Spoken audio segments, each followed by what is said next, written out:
কখনো ক্ষমা করবো না আমি নতুন কাকুকে, কখনো কোনোদিন ক্ষমা করবো না। তোর কি মনে হয় আমরা নতুন তাকে ক্ষমা করব? না না মিঠি, ওই মানুষটাকে কিছুতেই ক্ষমা করব না। আমরা কেউ ক্ষমা করব না, কেউ না।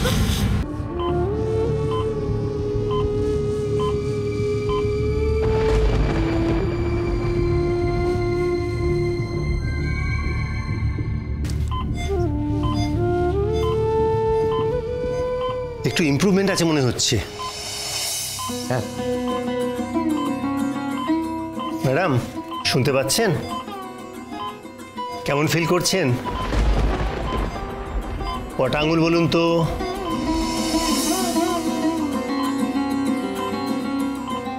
দুই। গুড। স্যার ব্লাড কিন্তু এখন টানছে বুঝলেন, আর প্যারামিটার আস্তে আস্তে নর্মালের দিকে যাচ্ছে।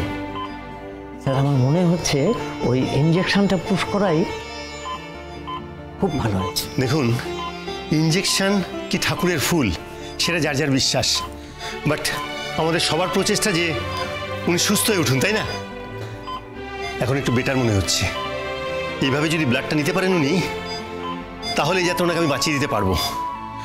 Let's see, hope for the best.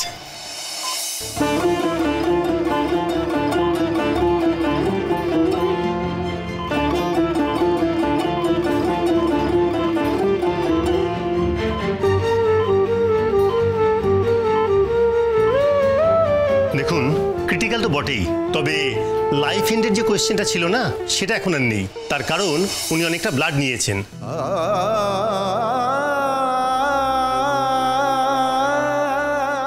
আর সেই কারণে ওনাকে আমরা এখন স্পেশাল কেবিনে শিফট করছি। আর সেই জন্য আপনারা ওনার সঙ্গে এখন দেখা করতে পারেন, তবে একটা কথা, সবাই নয়, 2 থেকে 3 জন দেখা করবেন। আর একটা কথা হচ্ছে, ওনার কেবিনে গিয়ে কিন্তু কথা একদম নয়, ওনাকে একদম উত্তেজিত করবেন না, কেমন? কোনো কথা বলবেন না, আর বাকি লোকেরা বাইরে থেকে দেখবেন, ওকে?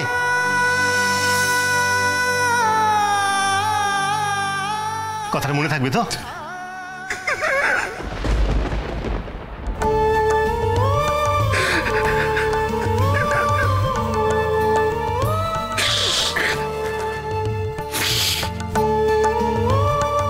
Don't get upset.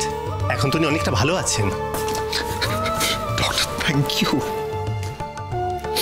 আপনি জানেন না এটা কত বড় একটা যুদ্ধ জয়।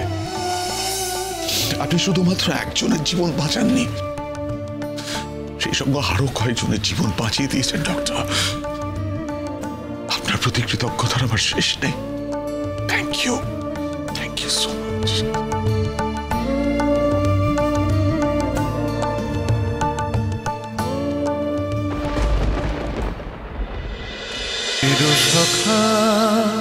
চিরসখা সোম থেকে রবি প্রতিদিন রাত 9টায় স্টার জলসায় ও জিও হটস্টারে।